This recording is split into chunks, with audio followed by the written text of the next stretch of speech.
Gold, trusted gold buyers. మీరు తాకట్టు పెట్టిన బంగారాన్ని విడిపించి ఈ రోజు ఉన్న మార్కెట్ ధరకు కొనబడను.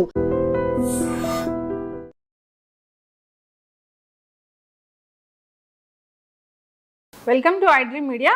సో జనరల్గా థైరాయిడ్ ఇష్యూ అండి చాలా మందిలో మనం చూస్తూ ఉన్నాం. చిన్నపిల్లలు ఈ ప్రాబ్లం అనేది ఎక్కువగా కనిపిస్తుంది. అసలు థైరాయిడ్ ప్రాబ్లం అంటే ఏంటి, ఎందుకు వస్తుంది, మనం ముందుగానే దాన్ని తెలుసుకోవచ్చా? సో వస్తే ట్రీట్మెంట్స్ ఏమున్నాయి, ఆహార నియమాలు ఏంటి, వివరాలు తెలుసుకుందాం.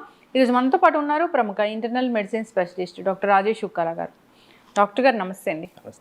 డాక్టర్ గారు, ఇన్నేళ్ళ ఎక్స్పీరియన్స్లో థైరాయిడ్ పేషెంట్స్ ఎంత ఏజ్ వాళ్ళు వస్తూ ఉన్నారు? సో బేసిక్గా ఏంటంటే నేను చేసేదంతా అడల్ట్ మెడిసిన్ అండి. సో ఈ అడల్ట్ మెడిసిన్లో నేను గమనించిన ట్రాన్సిషన్ ఏంటంటే ఒక 20 సంవత్సరాల క్రితం థైరాయిడ్ అనేది పర్టికులర్గా ఓన్లీ విమెన్లోనే కనిపించేది. మెన్లో లిటరలీ అసలు థైరాయిడ్ అనేది ఉండేది కాదు.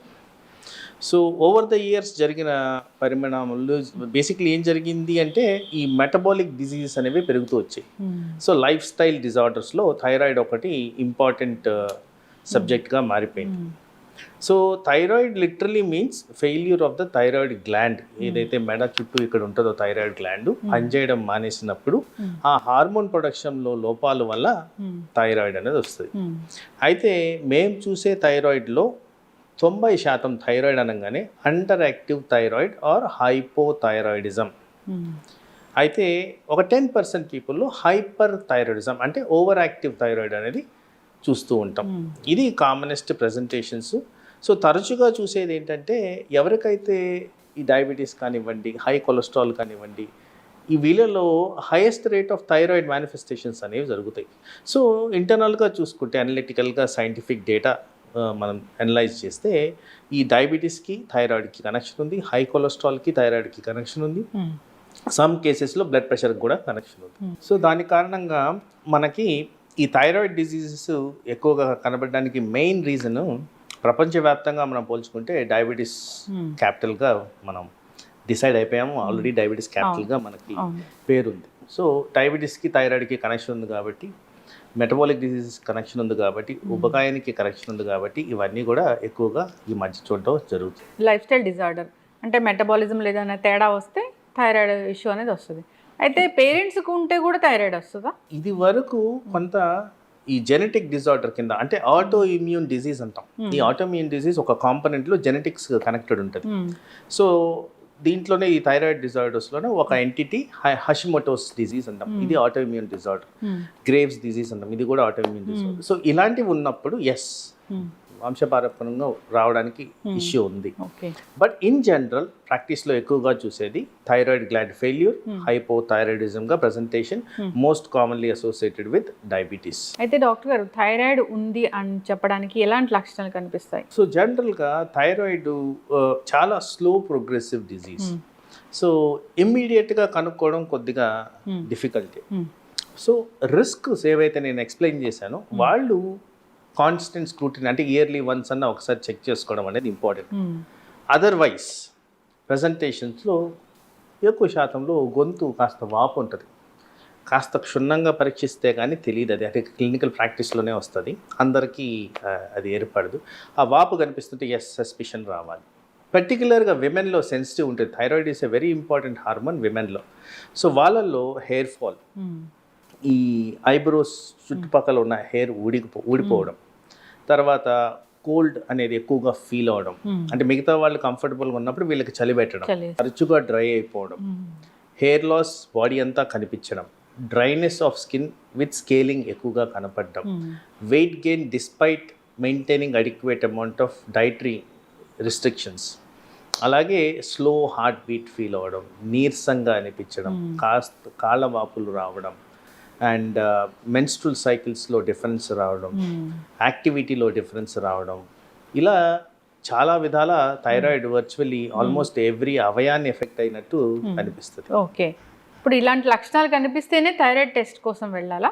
నో, రిస్క్ ఫ్యాక్టర్స్ ఉన్న వాళ్ళందరూ చేసుకోవాలి. ఎవరైతే హై రిస్క్ ఫ్యాక్టర్స్ ఉంటాయో, మీరు అన్నట్టు ఫ్యామిలీ హిస్టరీ ఉన్నవాళ్ళు, డయాబెటీస్ ఉన్నవాళ్ళు, హై కొలెస్ట్రాల్ ఉన్నవాళ్ళు, థైరాయిడ్ గురించి చెక్ చేసుకోవాల్సిన అవసరం ఉంది. ఓకే, 20 years వచ్చిన వాళ్ళందరూ కూడా ఒకసారి థైరాయిడ్ టెస్ట్ చేయించుకుంటే మంచిదంటారా డాక్టర్ గారు? అంటే నా జనరల్ రికమెండేషన్, ఇది వరకు నేను 35 years తర్వాత yearly once full body checkup చేసుకో అని చెప్పేవాడిని. కానీ in the recent past maybe about 5 yearsలో చాలా మందికి young heart attacks, young strokes, young blood pressures వస్తున్నాయి. పర్టికులర్గా ఎవరైతే స్ట్రెస్ ఫీల్డ్స్లో వర్క్ చేస్తున్నారో, అవుట్ ఆఫ్ అవర్స్ వర్క్ చేస్తున్నారో, నైట్ టైం స్లీప్ రెస్పాన్స్ తగ్గిపోవడం, స్ట్రెస్ లెవెల్స్ ఎక్కువ మెయింటైన్ చేసే వాళ్ళల్లో నేను రికమెండేషన్ ఫ్రమ్ 20 years ఆన్వర్డ్స్ చెప్తున్నాను. ఒక స్క్రీనింగ్ లాగా చేసుకోవడం ముఖ్యం, ఇయర్లీ వన్స్. దాని కారణంగా మనకి ఏదన్నా అర్లీ డిటెక్షన్ ఉన్నప్పుడు ప్రివెంటివ్ మెజర్స్ బెటర్గా ఉంటాయి. ఓకే, అయితే డాక్టర్ గారు థైరాయిడ్లో చాలా వచ్చిందంటే కొందరేమో బాగా లావైన వాళ్ళని చూస్తాము, కొందరేమో బాగా సన్నగిన వాళ్ళని చూస్తాము. ఇది ఎందుకంట డాక్టర్ గారు? సో నేను ఫస్ట్ ఇంట్రడక్షన్లో చెప్పిన విధంగా 90% of the thyroid is under active or hypothyroid. వీళ్ళలో వెయిట్ గెయిన్ అనేది కామన్ ప్రజెంటేషన్ సిమ్టమ్.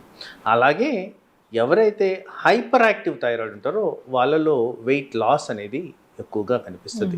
సో ఈ వ్యత్యాసం ఆ విధంగా ఒక డాక్టర్ కూడా అనలిటికల్గా చూసి ఏ విధమైన టెస్టులు చేయాలనేది డిసైడ్ చేస్తారు. హైపర్ యాక్టివ్ కూడా ఈ డయాబెటీస్లు, బీపీలు ఇలాంటి వాటి వల్లే వస్తుందా డాక్టర్ గారు? కనెక్షన్ అయితే ఉంది. థైరాయిడ్ డిజీజెస్కి ఈ డిజీజ్కి కనెక్షన్ ఉంది. ఆ ప్రెజెంటేషన్ వేరీ అవ్వచ్చు. అయితే ఉప్పు ఎక్కువగా తింటే ఒకలాంటి థైరాయిడ్, ఉప్పు తక్కువగా తింటే ఒకలాంటి థైరాయిడ్ వస్తుంది అంటారు, నిజమేనా డాక్టర్ గారు? అంటే యాక్చువల్లీ థైరాయిడ్ ప్రెవలెన్స్ అనేది ఐరన్ డెఫిషియన్సీ ద్వారా ఫస్ట్ ఐడెంటిఫై చేశారు. సో అప్పుడు యూనివర్సల్గా ఫోర్టిఫికేషన్ ఆఫ్ సాల్ట్ జరిగి ఐరన్ సప్లిమెంటేషన్ బాగా జరిగింది. సో ఇప్పుడు ఈ కాలంలో సాల్ట్ రిలేటెడ్ థైరాయిడ్ డిజీజ్ అనేది చాలా తగ్గిపోయింది. ఎందుకంటే ఆల్మోస్ట్ ఎవ్రీ సాల్ట్ మనం తినే దాంట్లో ఐడైజ్ సాల్ట్ అని చెప్పి రాసుంటుంది. ఆ ఐడిన్ కారణంగా వచ్చే లోపాలు ఇప్పుడు రావట్లేదు కాబట్టి iodine related hypothyroidism or thyroid disease అనేవి తక్కువైపోయాయి. ఓకే, అంటే రీసెంట్గా నేను విన్నాను ఏంటంటే డాక్టర్ గారు, సో ఇప్పుడు వైట్ సాల్ట్ అనగానే దాంట్లో మాకు ఎక్కువగా అది హానికరి కలిగించే, బీపీ పెంచే అవి ఉంటాయి. సో అందువల్ల పింక్ సాల్ట్ మంచిదని మేము పింక్ సాల్ట్ తీసుకుంటూ ఉన్నాం. అసలు ఆ పింక్ సాల్ట్లో అయోడినే ఉండదు అంటున్నారు. దీనివల్ల కూడా మాకు థైరాయిడ్ ఇష్యూస్ వస్తున్నాయి అంటున్నారు, నిజమేనా? సో వాస్తవానికి దీని మీద ఒక పబ్లిష్డ్ మెటీరియల్ ఉంది, what is pink salt and what is fortified or iodised salt అని. వీటిని సైంటిఫిక్ అనాలిసిస్తో డేటా ప్రజెంటేషన్స్లో చూస్తే వర్చువలీ ఒక 5% ఆఫ్ డీవియేషన్ ఉందండి బిట్వీన్ దోస్ టూ సాల్ట్స్. అంతకన్నా ఎక్కువ డిఫరెన్సెస్ లేవు. So any salt is the same. మనం ఏదో ప్రీమియంగా పింక్ సాల్ట్ కొనుక్కున్నందువల్ల హెల్త్ బెనిఫిట్స్ అంత ఎక్కువగా లేవు. అదేవిధంగా దాంట్లో ఉన్న కాన్సన్ట్రేషన్స్, ఏదైతే ఎలిమెంటల్ కాన్సన్ట్రేషన్స్ మనం మాట్లాడుకుంటున్నామో వాటి వల్ల హెల్త్కి వచ్చే బెనిఫిషియల్ ఎఫెక్ట్స్ చాలా మినిస్క్యూల్ ఆఫ్ డిఫరెన్సెస్ ఉంది. కాబట్టి there is no significant difference between the salts we have. ఇప్పుడు బీపీ ఉన్న వైట్ సాల్ట్ తీసుకోవచ్చు కానీ మీరు లాస్ట్ టైం చెప్పారు నాకు ఇంటర్వ్యూలో, అన్నీ మనం తీసుకునే ఆహార పదార్థాల్లో సాల్ట్ ఉంటుంది, సపరేట్గా మనం సాల్ట్ యాడ్ చేసుకోవాల్సిన అవసరం లేదని. అంటే ఇక్కడ ఒక ప్రాక్టికల్ పాయింట్ మనం గమనించుకోవాల్సింది ఏంటంటే సాల్ట్ అనేది డెఫినెట్గా ఓన్లీ ఫర్ టేస్ట్ మనం యాడ్ చేసేది, ఇంకా వేరే రీజన్తో యాడ్ చేయట్లేదు. దాన్ని ఎలా అలవాటు చేస్తే అలవాటు అవుద్ది. అయితే బాడీకి ఉన్న బ్యూటీ ఏంటంటే ఈ బ్రెయిన్ అండ్ టంగ్ రిసెప్టార్స్లో అడాప్టేషన్ అనేది ఉంటుంది. మీకు వారం రోజులు సాల్ట్ లేకుండా ఫుడ్ ఫోర్స్ఫుల్గా పెడితే వారం పక్క రోజు మీకు సాల్ట్ ఉన్న ఫుడ్ పెడితే మీరు తినలేరు. That is how the body adapts. So అందుకోసం ఇది అలవాటు చేసుకునే ప్రక్రియలోనే మనకి డిఫరెన్సెస్ అనేది వస్తాయి. So excess amount of salt is anyway bad for health కాబట్టి general recommendation is avoid salt. Yes doctor గారు, ఇప్పుడు హైపో కానీ హైపర్ కానీ థైరాయిడ్ ఇష్యూ అనేది వచ్చింది అంటే ఇప్పుడు ఎక్కువగా చూస్తుంది మీరు హైపోథైరాయిడ్ ఇష్యూ అయినా? హైపోథైరాయిడిజం మ్యాక్సిమంగా చూస్తుంటాం. ఓకే, సో ఇది వచ్చిందంటే జీవితాంతం పొద్దున్న లేవగానే ఒక టాబ్లెట్ వేసుకోవాలని చెప్తూ ఉంటారు, అది ఎందుకు డాక్టర్ గారు? సో వర్చువల్లీ నేను చెప్పినట్టు థైరాయిడ్ డిజీజ్ ఆర్ హైపోథైరాయిడిజం వచ్చేది ఒక అవయం ఫెయిల్ అయినప్పుడు, అంటే థైరాయిడ్ గ్లాండ్ ఫెయిల్ అయినప్పుడు. So production of thyroid hormone ఉండదు కాబట్టి మనం ఇచ్చే tablet thyroid replacement hormone. So ఆ హార్మోన్ లేకపోతే బాడీలో ఫంక్షనాలిటీస్ కాంప్రమైజ్ అవుతాయి కాబట్టి కంపల్సరీ హైపోథైరాయిడిజం డయాగ్నోసిస్ ప్రాపర్గా చేస్తే లైఫ్ లాంగ్ ట్రీట్మెంట్ తీసుకోవాలి.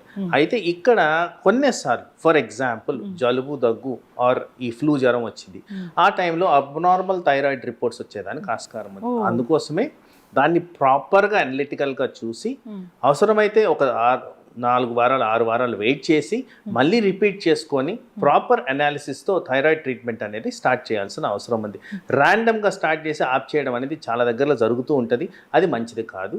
Proper analysis, proper diagnosis, proper conclusion అలా చేస్తే usually thyroid disease is long term disease. Okay, దీనికి టెస్ట్ అంటే బ్లడ్ టెస్ట్ అయినా డాక్టర్ గారు? బ్లడ్ టెస్ట్, కొన్నిసార్లు ఆ గ్లాండ్ స్కానింగ్ కూడా చేస్తామండి. ఒకవేళ బ్లడ్ టెస్ట్ లో తెలియంది స్కానింగ్ లో తెలుస్తుంది. అలా అట్లనే కాదు, వయసును బట్టి ఇప్పుడు సపోజ్ థైరాయిడ్ ప్రెజెంటేషన్ ఉంది, నేను అన్నాను 10% ఆఫ్ పీపుల్లో హైపర్ థైరాయిడిజం వస్తుందని. కొంత మనం గుర్తుపెట్టుకోవాల్సింది, పెద్ద వయసు ఉన్న వాళ్ళు క్యాన్సర్ కూడా గుర్తుపెట్టుకొని చూసుకోవాల్సిన అవసరం ఉంటుంది. కొంత డౌట్ ఉన్న దగ్గర ఇది ఇన్ఫ్లమేటరీ రెస్పాన్స్ అని నేను అన్నాను, వైరల్ డిసీజ్లో కూడా ఇలాంటి వాపులు వస్తాయి అని. సో అలాంటిది ఏదైనా జరుగుతుందా, అలాంటి డౌట్ వచ్చినప్పుడు థైరాయిడ్ స్కాన్ చేసుకొని దాన్ని క్లియర్గా మనం ఎలిమినేట్ చేయడం అనేది జరుగుతుంది. ఓకే, అయితే ఈ థైరాయిడ్ ఉన్న వాళ్ళకి ఆహార నియమాలు చాలానే ఎక్కువగా చెప్తారు డాక్టర్ గారు. అసలు క్యాబేజ్, క్యాలీఫ్లవర్ ఇలాంటివి అస్సలు తీసుకోకూడదు అంటారు. సో ఒక ఎవిడెన్స్ బేస్డ్ మెడిసిన్గా లేదంటే అలోపతి ఒక సీనియర్ డాక్టర్గా ఏం చెప్తారు డాక్టర్ గారు? నిజంగానే ఫుడ్స్ అనేవి దాని మీద అంతగా ప్రభావం చూపిస్తాయి? క్లినికల్ ప్రాక్టీస్లో నేను మ్యాక్సిమం గమనించేది ఏంటంటే, టేకింగ్ ద ట్యాబ్లెటే పర్టికులర్గా ప్రాపర్గా ఉండదండి. అందరికీ చెప్పే రికమెండేషన్ ఏంటంటే అర్లీ అవర్స్ ఇన్ ద మార్నింగ్లో తీసుకోండి ట్యాబ్లెట్, ఒక 1 hour గ్యాప్ ఇవ్వండి. That is the first principle. రెండో ప్రిన్సిపల్ ఏంటంటే, కొంత sporadic cases, it is not a confirmed entity. మీరు చెప్పినట్టు ఈ కాలీఫ్లవర్, క్యాబేజ్, ముల్లంగి, పాలకూర, గ్రౌండ్ నట్స్, వీటిలన్నింటిలో కాస్త ఇనిబిటరీ ఎఫెక్ట్స్ ఉంటాయనే కానీ అబ్సల్యూట్ కాంట్రా ఇండికేషన్ లేదండి. ఏ టెక్స్ట్ బుక్లో కూడా వీటి గురించి రాసి లేదు. కానీ కొన్ని స్పొరాడిక్ కేసెస్ ప్రెజెంటేషన్స్లో ఇలాంటివి జరిగాయి కాబట్టి వీటిని తక్కువగా వాడండి అని చెప్తున్నామే కానీ అబ్సల్యూట్ మానేయమని అయితే చెప్పట్లేదు. ఓకే, థైరాయిడ్ హార్మోన్ అనేది సరిగా మీరు అన్నట్లుగా సరిగా రిలీజ్ అవ్వలేదు, ఆ గ్లాండ్ సరిగా పనిచేయలేదు అంటే జనరల్గా ఇప్పుడు ఇన్ఫెర్టిలిటీ ఇష్యూ అనేది మనం చూస్తాము, మీరు అన్నట్లు ఊబకాయం చూస్తాము, ఇంకా ఏం చూస్తాం డాక్టర్ గారు? సో థైరాయిడ్ డిజీజ్ బాగా ఎస్టాబ్లిష్డ్ అయిపోయింటే వీళ్ళల్లో గ్రోత్ అనేది సరిగ్గా ఉండదండి. సో పర్టికులర్గా మీరు అన్నట్టు చిల్డ్రన్లో కానీ థైరాయిడ్ హార్మోన్ డెఫిషియన్సీ ఉంటే కంపల్సరీ అది డిటెక్ట్ చేయడం ఇంపార్టెంట్, ఎందుకంటే గ్రోత్ గురించి అది చాలా ఇంపార్టెంట్ హార్మోన్. తర్వాత మసిల్ పెయిన్స్, కండరాలు చాలా పెయిన్స్ వస్తాయండి ఈ థైరాయిడ్ లోపం వల్ల. Headaches very frequent. తర్వాత high cholesterol is a presentation with thyroids. తర్వాత memory loss, depression, fatigue, exhaustion, ఇలా చెప్పుకుంటూ పోతే థైరాయిడ్కి లిస్ట్ ఆఫ్ ప్రాబ్లమ్స్ చాలా ఉన్నాయండి. వర్చువలీ హెడ్ టు టో ప్రతి కణాన్ని ఎఫెక్ట్ చేస్తూ పోతుంది. సో ఈవెన్ జీర్ణాశయంలో కూడా దీని ఎఫెక్ట్స్ ఉంటాయండి. దీనివల్ల మలబద్ధకం ఒకటి, జీర్ణాశయం సరిగ్గా పనిచేయకపోవడం ఒకటి, ఫ్యాటీ లివర్స్ రావడము. సో ఇలాంటివి చాలా ఎక్స్టెన్సివ్గా ఇన్వాల్వ్మెంట్ ఉంటుంది. అందుకోసం థైరాయిడ్ని నెగ్లెక్ట్ చేయకుండా తరచుగా దాన్ని ప్రాపర్ టార్గెటెడ్ లెవెల్స్లో మెయింటైన్ చేయడం అనేది ఇంపార్టెంట్. ఓకే, అయితే డాక్టర్ గారు బయట చాలా చూస్తాం ఏంటంటే థైరాయిడ్ రివర్సబుల్ విత్ డైట్ అని, దీనిలో వాస్తవం ఎంత? నేను ఫస్ట్ నుంచి మీరు అడిగిన క్వశ్చన్కి ఆన్సర్, ఎందుకు థైరాయిడ్ వస్తుంది అంటే thyroid gland failure and absence of thyroid hormone చెప్పారు. హార్మోన్కి రీప్లేస్మెంట్ హార్మోనే వేరే విధంగా రాదు. సో అందుకోసం ఈ రివర్సిబిలిటీ ఫ్యాక్టర్ నేను చెప్పాను చూసారు, దీన్ని sub clinical presentation of hypothyroidism. అక్కడక్కడ కొన్ని కేసెస్లో థైరాయిడ్ టెంపరీగా పెరిగి మళ్ళీ తగ్గిపోతూ ఉంటుంది, దాన్ని సబ్ క్లినికల్ ప్రెజెంటేషన్ అంటాం. దానికి థైరాయిడ్ మందులు పెట్టాల్సిన అవసరం లేదు. వాస్తవానికి ప్రాపర్ డయాగ్నోసిస్గా థైరాయిడ్ని ఎస్టాబ్లిష్ చేస్తే లైఫ్ లాంగ్ ట్రీట్మెంట్. అయితే ఈ ప్రెగ్నెన్సీలో వచ్చే థైరాయిడ్ అయితే దానంతరకు అదే తగ్గిపోతుంది డాక్టర్ గారు? Again very important topic. ప్రెగ్నెన్సీలో ఏంటంటే రిక్వైర్మెంట్ ఆఫ్ మెటబోలైట్స్, అంటే మనకు కావాల్సిన ఈ మార్పుల్లో, హార్మోనల్ మార్పుల్లో థైరాయిడ్ కూడా రిక్వైర్మెంట్ పెరుగుద్ది. సో ఆ పెరిగే తరుణంలో ఎవరికైతే ప్రీ కండిషన్డ్గా లో థైరాయిడ్ హార్మోన్స్ ఉంటాయో వీళ్ళల్లో ప్రెగ్నెన్సీ ఇండ్యూస్డ్ హైపోథైరాయిడిజం ఎక్కువగా కనిపిస్తూ ఉంటుంది. సో వీళ్ళల్లో ఏంటంటే reversibility factor is an issue. ఎందుకంటే వన్స్ ప్రెగ్నెన్సీ తగ్గగానే ఆటోమేటిక్గా వెయిట్ తగ్గుద్ది, రిక్వైర్మెంట్ తగ్గుద్ది, బాడీ మాస్ ఇండెక్స్ తగ్గుతాయి. అందుకోసం అది టెంపరీగా ఉండేదానికి ఆస్కారం ఉన్నా కానీ about 30 to 40% full thyroidism, hypothyroidism అనేది ఎస్టాబ్లిష్ అయిపోతూ ఉంటుంది. బట్ అది ప్రెగ్నెన్సీ తర్వాత చెక్ చేసుకొని అవసరమైతే మళ్ళీ డాక్టర్ని సంప్రదించి మనం కంటిన్యూషన్ ఆఫ్ దట్ కేర్ చేసుకోవాల్సిన అవసరం ఉంది. సో థైరాయిడ్ వల్ల ఒబెసిటీ వస్తుందా, ఒబెసిటీ వల్ల థైరాయిడ్ వస్తుందా అంటే జనరల్గా మాకు తెలియని ఇది? సో ఇఫ్ మీరు థైరాయిడ్, మీరు అడిగే క్వశ్చన్లో if the thyroid is the disease then obesity అనేది త్రూ థైరాయిడ్ వస్తుంది. But if it is a life style disease, ఊబకాయం అనేది ఫస్ట్ వచ్చి తర్వాత థైరాయిడ్ అనేది ప్రెసెంట్ అవుద్ది. సో థైరాయిడ్ గ్లాండ్ ఫెయిల్యూర్ వల్ల వచ్చేదే ఒబేసిటీ తర్వాత వస్తుంది. బట్ ఊబకాయం వల్ల వేరే అసోసియేటెడ్ డిజీజ్తో వచ్చేది థైరాయిడ్ లేటర్ ప్రెజెంటేషన్ ఉంది. ఏదేమైనా థైరాయిడ్ ఇష్యూనే రాకూడదు మాకు అంటే ఏమైనా జాగ్రత్తలు ఉంటాయి? So first and foremost actually దీనికి కాంక్రీట్ ఎవిడెన్సెస్ లేవండి. ఫస్ట్ అండ్ ఫార్మోస్ట్ లైఫ్ స్టైల్ని ప్రాపర్గా మెయింటైన్ చేయాలి. థైరాయిడ్ హార్మోన్ అనేది యూజువలీ ఎర్లీ అవర్స్లో ఎక్కువగా రిలీజ్ అవుతుంది. సో ఈ హార్మోనల్ రెగ్యులేషన్ మెయింటైన్ చేయాలంటే నిద్ర అనేది most important. So you maintain hormonal balance by sleeping properly. Stress తగ్గించుకోవాలి, ఎక్సర్సైజ్ అండ్ యాక్టివిటీ ప్రాపర్గా చేయాలి, adequate amount of balance diet, nutritional balance diet maintain చేయాలి. అవసరమైన చోట సప్లిమెంటేషన్ హెసిటేషన్ లేకుండా తీసుకోవాలి. ఇవన్నీ చేస్తే థైరాయిడ్ లోపాలు రాకుండా మనం కవర్ చేసుకోవచ్చు. ఎస్, ఖచ్చితంగా డాక్టర్ గారు చాలా చక్కగా చెప్పారండి. చక్కటి ఇన్ఫర్మేషన్ అండి. జనరల్గా ఏదైనా లక్షణాలు కనిపిస్తే లక్షణానికి ట్రీట్మెంట్ చేసుకుంటూ ఉంటాము. మెడికల్ షాప్కి వెళ్ళి ట్యాబ్లెట్స్ తెచ్చుకొని దానివల్ల ఇలాంటి లక్షణాలు కనిపించినప్పుడు ఈ థైరాయిడ్ అని తెలియక దాన్ని మళ్ళీ క్రానిక్ లాగా చేసుకుంటూ ఉంటాము. అలా కాదు, మీరు చెప్పిన వాటిలో ఏదైనా కొంచెం అబ్నార్మల్గా ఏదైనా ఇలాగ లక్షణాలు కనిపిస్తే ఒకసారి డాక్టర్ దగ్గరికి వెళ్తే వాళ్ళు పరీక్షలు చేసి అసలు ఏంటి అనేది కనుక్కుంటారు.